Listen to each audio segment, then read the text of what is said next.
Hey guys, it's Mankalore here, and I'm here to give my thoughts on the Mario Kart Tour multiplayer beta test. Let me start off by saying that I overall enjoyed my experience with the multiplayer beta. It's not perfect by any means, but I'll be getting into my issues throughout this video, so let's get started. The thing I like the most about the multiplayer is that it gives a lot more replay value to Mario Kart Tour. You can complete all the cups in the tour, and get all the Grand Stars and challenges, and then you'll be left with nothing to do. However, with multiplayer, it gives you more to do after you completed everything. As for joining multiplayer lobbies, there were some times where I tried joining the global setting and then got a communication error, but after a few attempts I managed to get in, and very rarely did I get disconnected. Now the online has a cup rotation system similar to the map rotation system in Splatoon 2. You play 3 tracks in order from one cup, and the cup will change every 30 minutes.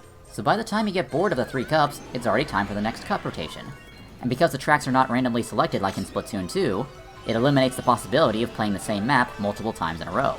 I should also mention that because of this system, the time between races is very short because we don't have to waste time on a voting screen. Now I do think that the game does not give you enough time to select your driver, kart, and glider. It should give you a few more seconds to do that. Now the cup rotation system also applies to the friend lobbies, which in the beta don't have any customization options like turning off frenzies, select any track, disable skill levels. I do hope we get some customization options for friend lobbies. Now adding friends is a bit inconvenient in Mario Kart Tour. This is because you can't access the friend menu from the online menu. Not to mention, you can only have up to 50 friends. And for streamers trying to play the game with viewers, that's gonna be difficult. I do hope that there are like passcode protected lobbies like the communities in Mario Kart 7 or the tournaments in Mario Kart 8. Now that I have discussed the menus, let's talk about the actual gameplay. The objective of the multiplayer races in the beta was to get first place, and the points, well, shown on the screen, don't really do anything. I do hope that there is a score attack mode, which I do like the idea of, but showing the points in a race where the goal is to only get first place is, well, pointless.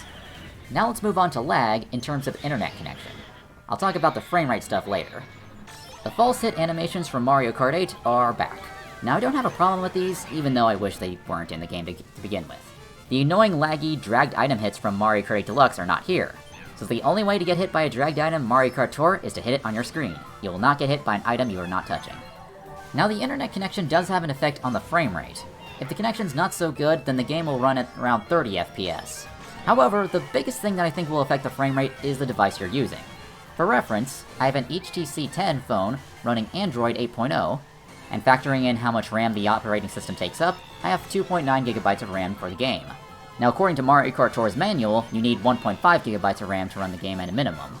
Some tracks run at a smooth 60 FPS in multiplayer, and then things go down when I play on a track like New York Minute 2 or 3DS Rainbow Road T, and the frame rate drops well below 30 FPS. Now if your game is running really slowly, everyone else in the lobby will be moving at their same frame rates, so you'll actually be going slower than they are on their screen, and you'll be at a very big disadvantage. Now I do like that the game handles it that way because it would prevent people with bad devices from ruining the online lobbies. It would only help if the game itself were optimized in the first place, even in battery saver mode. So if your device can't run the game very well in single player with battery saver mode, then it definitely won't run well in multiplayer no matter how good your internet connection is. Now let's move on to another big issue that people will have in multiplayer, the pay-to-win elements. If you pay money, you'll have more options that are higher levels, and therefore have an advantage over everybody else who doesn't.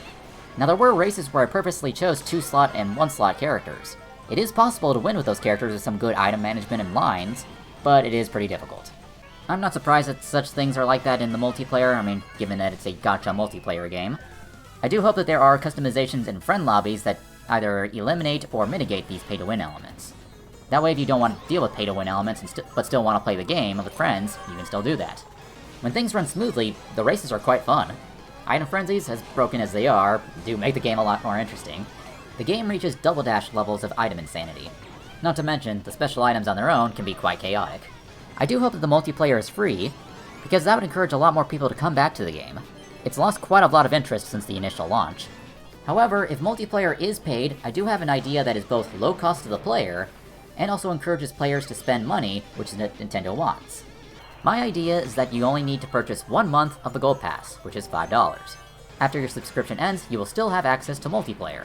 It's a low-cost, one-time payment, and because of the extra rewards from the Gold Pass, it may encourage people to keep the Gold Pass and spend more money.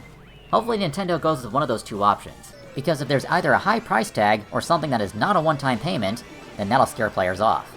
So that's all I have to say for the Mario Kart Tour multiplayer beta. Let me know if you have played the beta, and tell me how your experience was. I'm looking forward to the full release of multiplayer, and I do hope that Nintendo fixes the issues that I've mentioned in this video. That's gonna do it for this discussion. Thank you all so much for watching, and see you all next time.